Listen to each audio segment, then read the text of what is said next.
öz şuurumu, o mənim maddi dünyaya zəbt eləyən şeyi, o qandalı qırmaqdan ötürü bu ziyanlı vərdişlərdən birinə alüdə olmuşdu. Və mən sizə deyim ki, məsələn, mənim yazıçı kimi yetişməyimdə O dövrün dünya ədəbiyyatı qədər içkinin rolu olub.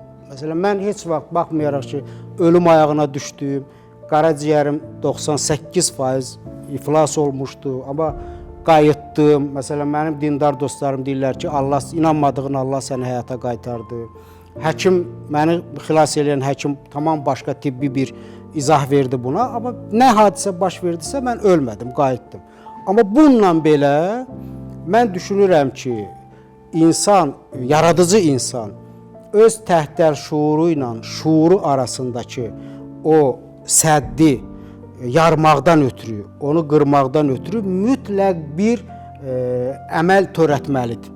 Yəni biz əslində günahdan belə deyək, qaçırıq, amma əslində günah həm də bizim ruhumuzu arındıran bir şeydir.